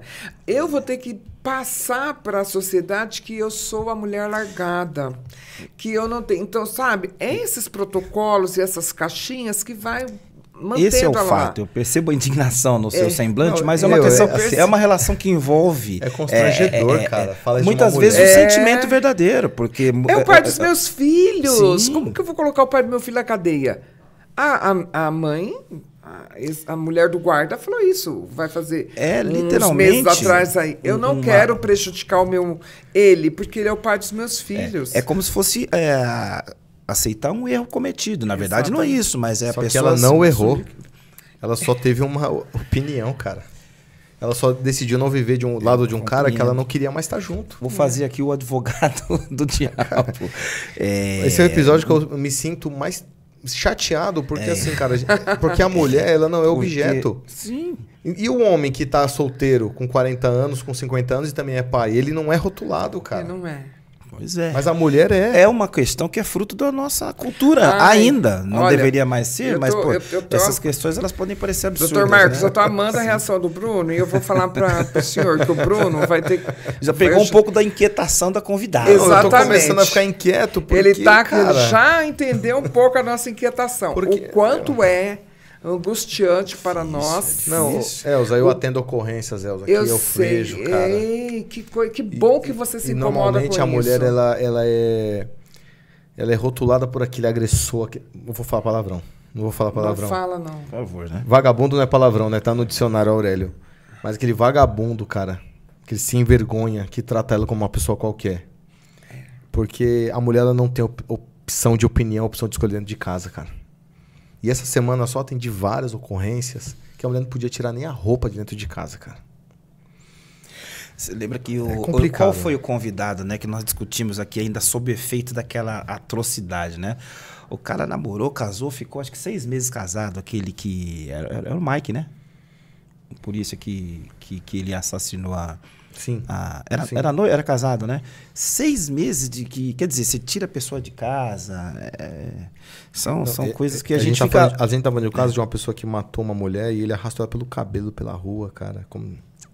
Não tem como não ficar mexido com isso, né? Mas, enfim, a pauta é violência doméstica, mas eu tenho algumas curiosidades, por exemplo, para saber em âmbito institucional se existem a questão da violência contra a mulher dentro da instituição, se a instituição está passando também por aquela adequação eu não diria, mas aquela transição, por exemplo, com as pessoas com gênero, com opções. Como que a guarda atualmente vem enfrentando essas questões? São atuais, né? Sim, são atuais e por isso que a gente criou o programa Eles por Eles e de Guardiões por Elas.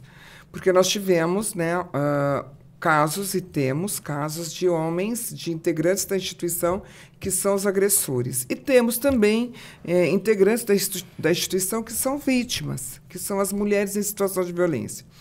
E quando uma mulher ela é policial, ela é delegada, ela trabalha nessa área, ela tem mais vergonha ainda de falar que ela está em situação de violência. Então, a maioria das vezes, ela não refere que ela está. Ela acha que em algum momento ela vai conseguir sair disso. E a gente sabe que não é tão fácil. Então, nós, por conta disso, nós criamos o programa Eles por Eles e Guardiões por Elas. Também nós vamos ter um processo, essa sensibilização de deixar claro que nós também temos as nossas limitações, mas que é preciso a gente trabalhar com elas. Nós temos também, em parceria com a Secretaria Municipal de Direitos Humanos e Cidadania, um curso de desconstrução do machismo, também um curso voltado para o atendimento e das questões da comunidade LGBTQIA+. Temos também sensibilização, capacitação no sentido de atendimento de pessoa com deficiência, uma parceria com a Secretaria Municipal de Pessoa com Deficiência, e também com população de rua, uma capacitação que é feita pela Secretaria Municipal de Direitos Humanos e Cidadania, com a Guarda e com agentes de apoio da Secretaria Municipal de subprefeituras. Das prefeituras. Isso, tudo isso para a gente conseguir trazer um pouquinho para porque eu entendo o que o Bruno fala, e eu digo assim, e eu falo muito isso para minhas equipes. Porque eu quase fiquei doente quando eu comecei. E essa indignação, esse negócio, tinha vontade de dar na cara, lá, sabe? Eu falei uma vez pra guarda, fala pra ele que eu vou ir arrastar a cara dele no chão. Elza, você já foi vítima de violência alguma vez, cara? Desculpa a pergunta. Física, não. Psicológica. Sim. Que é uma das modalidades, talvez, a mais recorrente. Mais recorrente, né? Sim. Sobretudo, só que muitas vezes... Então a gente tá falando com uma secretária que luta e que foi vítima também, cara. De alguma muitas forma, vezes a gente também. não tem consciência de que a gente está sendo vítima. Aquele relacionamento abusivo, né? Relacionamento abusivo é um problema, é um processo. Ela não sabe que está no relacionamento abusivo. Quando ela vai descobrir, ela já está sendo agredida ou até morta. Exatamente. Mas e aí eu queria dizer assim, Bruno, uma coisa que eu falo muito para o meu efetivo, que é a questão também da minha condição e da até onde eu posso ir. A legislação me dá uma limitação, algumas coisas me dão limitação. Então eu falo assim para eles. E eu tenho essa preocupação que a gente agora está formatando um atendimento psicológico para toda a guarda, mas mais especialmente para as pessoas voltadas nesse atendimento. Porque eu sei que isso mexe. Chega uma hora, o guarda fica doido, vontade de sair batendo em todo mundo. Quem tem a consciência fica doido. Então, eu digo assim para eles, gente... eu sei que é triste, mas a gente não deve queimar óleo com aquilo que não é de nossa competência. A gente vai até onde a gente consegue. Depois disso, eu sei que é muito difícil, mas tentar tirar-se... E aí eu falo assim, é difícil, mas você precisa pegar um final de semana, um dia no final de semana e ir lá com a sua esposa, com os seus filhos se divertir. Vai no parque brincar e rolar com a criança na grama para desestressar, para ver que o mundo ainda tem... Porque senão a gente começa a achar que o mundo não tem mais alternativa. E quando você trabalha com violência contra a mulher, você não trabalha somente com a violência contra a mulher. Tem o resultado disso, que são os filhos do silêncio. São as crianças que a mãe está morta e o pai foi preso. São as crianças que são vítimas de abuso sexual infantil. São as crianças que são vendidas, meninas que são vendidas para fazer sexo em troco de algumas questões, sabe? Então, assim, e é um crime que não tem... Ele não escolhe. Idade, raça, embora as mulheres negras são as mais acometidas, mas ele é um crime democrático, a gente fala, que ele acontece em todas as áreas da sociedade, rico, pobre. E eu vou falar, Bruno, nós tivemos uma assistida que ela era uma mulher muito bonita, muito inteligente, emancipada e de uma situação financeira muito confortável. Muito confortável. E ela era nossa assistida. A gente fazia a fiscalização dela, tal. Um belo dia, nossa equipe vai lá para fazer, porque a gente não tem contato com ela todas as vezes que a gente vai, mas em alguns momentos a gente deve ter. E perguntamos para ela, para o porteiro, cadê a senhora fulano de tal? Né? Ela não mora mais aqui. Mas o porteiro, perguntamos, por quê? Aí o porteiro falou assim para ela, olha, o marido votou, fez uma proposta para ela, ó, porque às vezes acontece dela atender a pessoa, mesmo tendo a medida protetiva escondida da gente. Mas ela é uma pessoa com decisão, a gente não vai condenar. Amanhã a gente aceita você. E aí ela foi. Ele prometeu para ela uma casa melhor do que a que ela tinha, uma condição financeira muito mais, e ela foi embora, só que ele tirou ela do estado, da cidade de São Paulo. O que vai acontecer com essa moça lá longe de todos e de todos? Mas a gente precisa deixar claro para ela o seguinte: quando você precisar de nós, nós estamos aqui. Quando você precisar, você tem aonde você buscar ajuda. Exato. É isso, é deixar isso para ela ver, para ela entender também que naquele momento ela pode contar com você. E você ser um instrumento de libertação na vida dela. E ela teve a experiência. Houve a eficácia quando houve a necessidade, ela vai se sentir à vontade. Ela vai se sentir à vontade, retornar, exatamente. Né? Ela percebeu que funciona, se sente segura. E é fundamental. Porque a decisão foi dela, ela decidiu retornar esse relacionamento. Né? É aí que nós dizemos, né? É aonde se encerra a nossa, eu digo a nossa, né? A nossa no âmbito da discussão. Se encerram as nossas possibilidades ali, né? de atuação. Mas eu vou falar uma coisa para você também. Eu tenho certeza que nessa caminhada toda, a gente salvou muita gente. Teve situações que a gente foi dúvida. fundamental a nossa presença, a nossa fala, o nosso acolhimento. Então, eu vou pensar nessas que a gente conseguiu fazer, porque as que não conseguiu, a culpa... E aí a gente não pode falar de culpa, a gente fala de responsabilização. Muitas vezes não depende. Por que a segurança ela não é mais efetiva do que a nossa proposta? Porque você não lida com poste. Sim. Você lida com o ser humano. Humanos. E o ser humano tem vontade, pensa. Você chega, porque eu costumo falar, eu falava isso na academia de formação. Você treina assim, né? Academia. Mão para a cabeça. A pessoa põe a mão para a cabeça. Coloca a mão para trás, coloca. Pega. Aí, não vai reagir, não vai resistir. Aí você chega na rua, você fala mão para a cabeça. O cara vira para você. Que mão para a cabeça? O que, seu...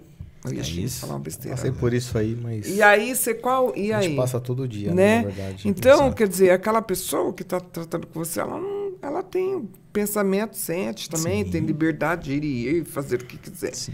Às vezes contra aquilo que a legislação prega, mas... A casa da mulher, ela tem um período que a mulher fica ou ela fica de uma forma... Vai acontecendo? Ela tem um período, na casa da mulher ela fica, que ali é o de passagem, e dali ela é encaminhada para um abrigo, e aí o abrigo recebe ela e a criança, mas ela vai, e lá nesse abrigo ela passa por um processo. Em alguns casos, quando requer essa condição, que não são todos, são casos emblemáticos, essa mulher ela é tirada, inclusive, do Estado. Cara... Ela é tirada, inclusive, do Estado. Uma coisa que se assemelha à proteção de testemunha. Isso mesmo. Uma coisa que eu ia comentar a mulher, às vezes, ela quer sair do relacionamento. Só que o agressor, ele vai atrás dela, cara. Ele vai na casa da mãe, na casa do sobrinho, não é verdade? Aquele fator, né? Ali não vai resolver tudo, infelizmente, né? São seres humanos, a gente vai ficar andando em círculo ali. O importante é fazer o que tiver. Tudo que tiver, né? Tudo que tiver à disposição. E eu penso que a simples existência do programa já é um fator inibitório, a existência, porque às vezes, e nós nunca saberemos. Mas a pessoa fala assim, não vou fazer porque existe ali aquela patrulha que vai passar. Ele tem que ter medo da quebra da medida protetiva, que não deixa ele preso muito tempo. A queda da medida protetiva, ele é preso em flagrante. Mas ele não fica muito. Por descumprimento de ordem ele não fica de muito, medida mas ele não fica muito. Ordem judicial. Elza, recentemente você fez uma live com a Ana Hickman? Fiz. Depois que a gente começou a conversar, eu comecei a perceber mais sobre a questão da Ana Hickman, que foi notícia no mundo inteiro. Né? Foi. Que prova-se que não é só a mulher da periferia e pobre que sofre a violência doméstica. Tem muitas mulheres em condomínios de luxo sofrendo. Ela quebra aquele estereótipo da fragilidade, né? Exatamente. Mas está exposta tanto quanto ali. E hoje eu estava buscando mais para a gente estudar sobre o nosso tema, e o ex-marido dela hoje está querendo culpá-la. Não sei se você percebeu isso, se você viu isso. Sim. Que é muito comum em toda a violência doméstica, ele culpar a mulher porque ela apanhou, porque ela foi vítima. Você fez a live com ela, o que ocorreu que a Ana Hickman, que era, inclusive, até apaixonada pelo marido, aparecia sempre falando muito bem dele, exemplo de família brasileira, o que você tem a comentar sobre o que aconteceu realmente com a Ana? Ali, eu acho Quebrou algum estereótipo? Ali aconteceu com ela o que acontece normalmente com a mulher, independente da condição financeira dela. É nossa mulher. E aí eu vou um pouco mais atrás, Bruno. A policial militar, quando ela apanha do marido na casa dela, a gente ouve muito falar, vamos dar arma para as mulheres para ela se defender. A policial militar, quando ela apanha do marido, ela mata ele com a arma dela? Não. É raro. A guarda civil, quando ela apanha do marido, ela mata o marido com a arma dela? Não. A mulher, quando ela apanha do marido e ele chega em casa bêbado, alcoolizado, bate nela, depois deita e dorme, ela joga água fervendo no ouvido dele? Não. Ela não... Isso é nosso, é a situação. Isso é patológico. É muito raro ela reagir. A Ana Hickman, ela já vivia um processo de uma relação abusiva há muito tempo. Ele definia que cor que ela pintava o cabelo. Basta olhar as lives que ela tinha, que ela fazia uns stories, né? Uhum. E você olhava e falava assim, eu olhava aquilo e falava assim, né? E você percebe que ela é uma pessoa tão boa, né? É uma menina, né? Então, uma mulher, uma menina, exatamente. Né? E aí, ali, ele sempre teve essa relação abusiva. Mas ela sempre... E é aquilo, né? A gente foi criado para isso. E entra a questão quando o doutor Marco falou da objetificação. Nós temos um processo que ele a filosofia ela explica que o comportamento em massa, a relação de poder, o objeto, ser objeto, e o sujeito de direito e a coisificação. A mulher ela é coisificada. E ela entende que ela é uma coisa. E dentro dessa relação dela, nós temos o sujeito de direitos, que é o homem. Esse sujeito de direitos, ele tem direito de transar com ela na hora que ele quer, de ter comida na hora que ele quer, de ter banho na hora que ele quer, de dormir na hora que ele quer. E ela é a coisa que tem que proporcionar isso para ele. É muito... E quem que falou para ela que é a coisa? Ele, que é o sujeito. E ela acredita que ela é a coisa, porque ele... Então, hoje, nós estamos tendo um pouco mais essa reflexão sobre a agressão, porque a gente falou, eu não quero ser coisa. Eu também quero ser um sujeito de direito. Sim. Eu não quero competir com você, mas eu quero ter o mesmo direito que você. Claro. De concorrer às mesmas coisas, de ter acesso à educação, à saúde, enfim. E a Ana Hickman, quando ela teve o primeiro processo de agressão física, ela foi, suportou, voltou. Porque aí entra o ciclo da violência, né? É a explosão, a lua de mel e depois, de novo, a tensão. E ele vai, porque estou apaixonado, porque você é o amor da minha vida, nunca mais vou fazer isso, estou arrependido. E ela não teve só uma agressão, ela teve vários momentos de agressão. E o último, quando ela realmente teve o último, deu um estalo nela. Falou assim, até quando eu vou ficar nessa? E quando ela foi para o distrito policial, que no distrito, com certeza, das outras vezes que ela foi no distrito, alguém já deve ter falado alguma coisa para ela. Para ela não continuar. Para ela não... Exatamente, você entendeu? Só que chega uma hora que ela se sabe como funciona. Você se sente madura. Ela é vítima 2 vezes, né, Elza? Exatamente. E aí ela pega e rompe com esse processo todo. Nós tivemos 2 questões aí do rompimento dela. Uma parte da sociedade que criticou ela e acusou ela de uma série de questões, inclusive na questão moral, e uma parte que apoiou. Vamos para a parte que apoia. Ela precisa de apoio de todos nós, não porque ela é uma mulher vítima de agressão, mas porque ela é uma mulher vítima de agressão, uma mãe, e que ela sim tem os direitos. Inclusive de errar, sim, se ela entendeu que aquilo era o melhor para ela naquele momento. O que a gente não pode é julgar. E é isso que as pessoas fazem muito. Vai para o julgamento. O mesmo julgamento em 1986, quando eu era assim, depois quando eu tive uma minha filha e eu não me casei, quando eu fiz esse julgamento que muitas vezes nos impulsiona para um local onde você fica engessado. E o medo de ser julgada ainda nos engessa. Porque ainda hoje eu falo assim, nossa, eu não posso fazer isso porque eu sou... não posso isso porque eu sou. Não posso aquilo porque eu... Não tem liberdade, né? Você entendeu? Ainda hoje nós nos sentimos ameaçadas o tempo inteiro de um engessamento coletivo.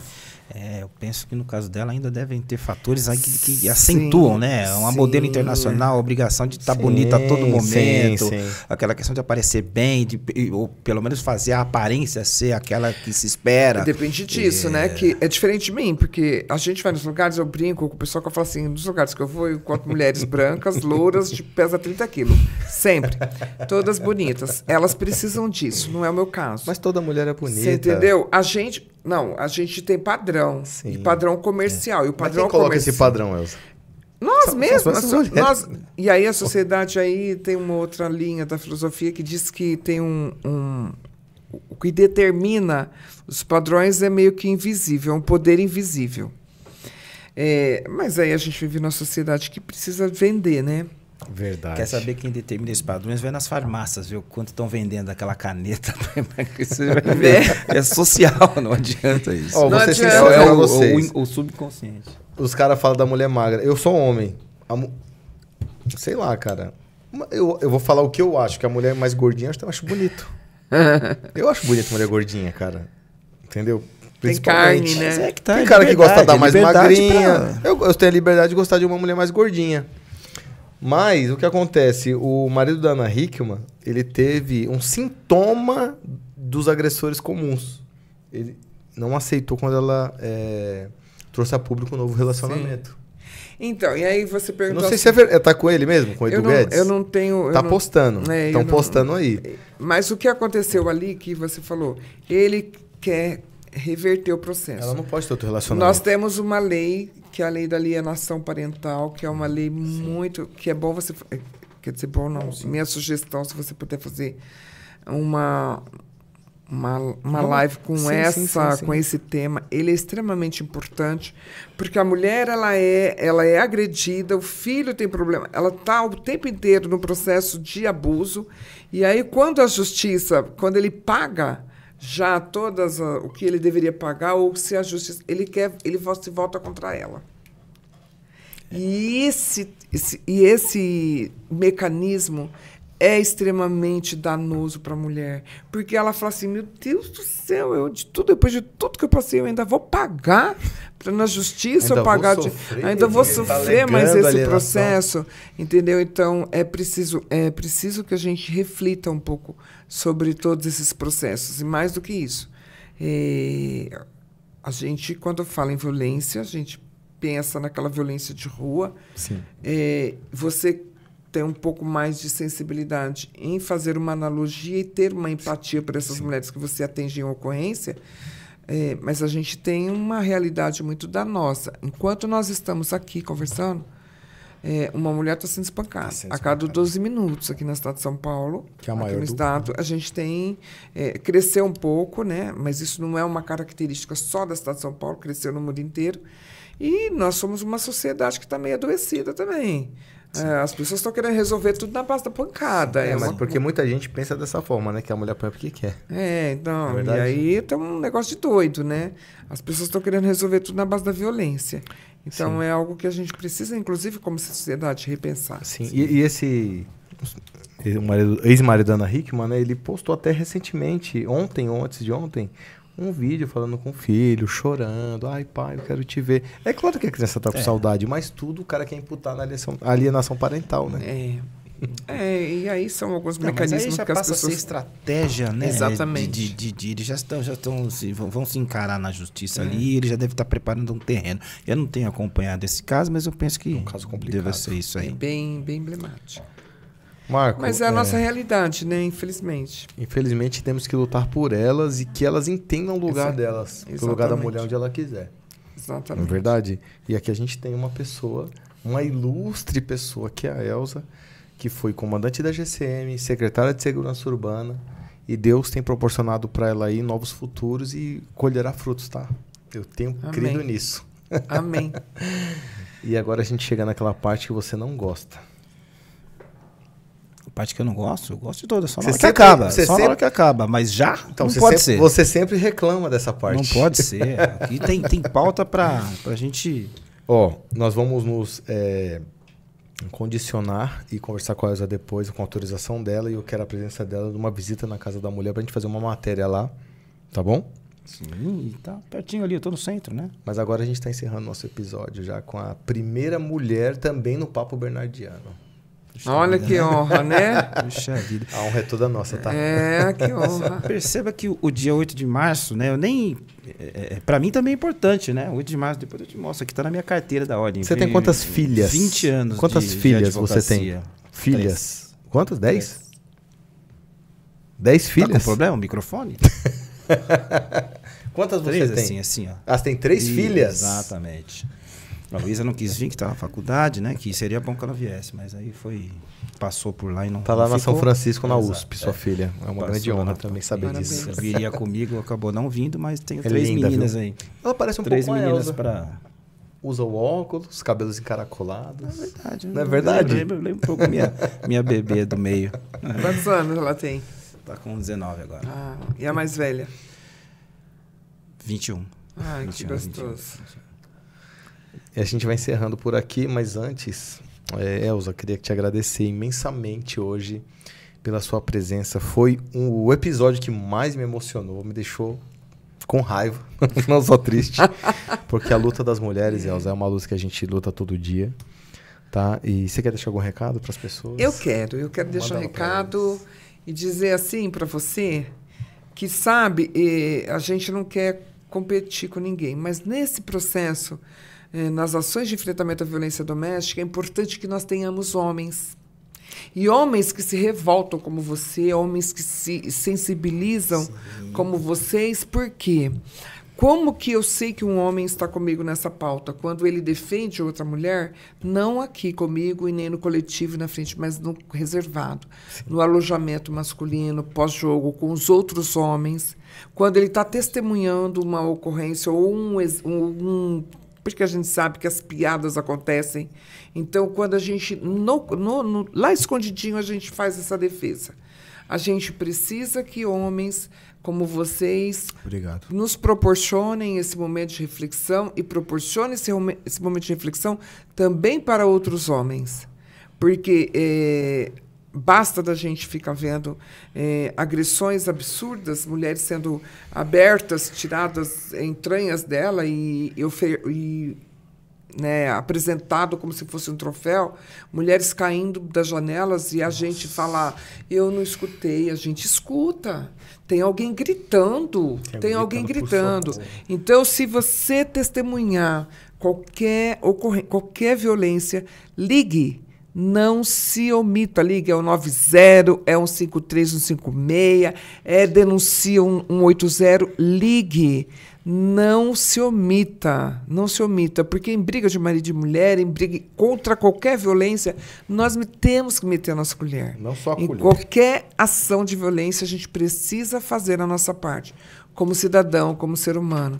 Então, é 190, 153, 156, 180, entra na delegacia eletrônica, faça a sua parte, É isso que eu peço encarecidamente, é isso que eu imploro, e para a gente não ficar testemunhando tantas coisas que a gente testemunha e pessoas perdendo a vida.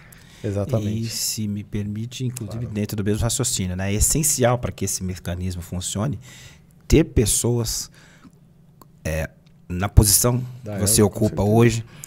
É um elemento de motivação, de encorajamento da mulher, né? Tem a palavra empoderamento, é meio moda, né? Mas eu diria que encorajamento, pessoas que ocupem posições como a sua são essenciais para que esse mecanismo se fortaleça, que ele se mantenha operante, que ele se mantenha transformando, né? Tudo é muito novo, a lei é nova, a lei já teve alteração 3 vezes, aí, a cada ano, né? A cada vez se sente a necessidade de aprimoramento, a legislação ela vai se aprimorando até chegar na melhor condição de atendimento, mas é essencial, né, que reuniões como essa, onde a gente sinta indignação, né? Eu creio que isso seja aí uma espécie de mola propulsora aí para que a gente não retroceda nesse processo. Perfeito. E que as mulheres saibam que elas têm mecanismos para poder lutar e gritar. Pessoas como nós, como a Elza. Exatamente, né, tem uma voz. A Elza Paulina, ela luta pela causa feminina. Ela luta pelas mulheres. Como mulher negra, mulher que veio de uma sociedade menos favorecida, a Elza Paulina luta por cada mulher brasileira. E ela está conosco sempre. Tudo certo. Sensacional. E nós estaremos juntos. Elza, continue lutando pelas mulheres. Obrigado. Você tem a nossa admiração. E que Deus nos abençoe para mais um episódio. Em nome de Jesus. Amém. E nós vamos encerrando hoje o Papo Bernardiano com a primeira mulher no Papo Bernardiano. Tudo bem? Só temos a agradecer. Brilhante episódio e marcante. Excepcional. Obrigado, um abraço gente. a todos. Obrigado, Deus os abençoe. Amém. Nos sigam no Papo Bernardiano, no Júri de Concursos, o melhor advogado quando você reprovar no concurso público. E com a Elza Paulina. Como é que tá lá na rede social? Elza Paulina? Elza Paulina Souza. Elza Paulina Souza, secretária de Segurança Urbana e defensora das mulheres. Um abraço a todos. Deus o abençoe. Obrigada, amém. Show. Encerramos mais um.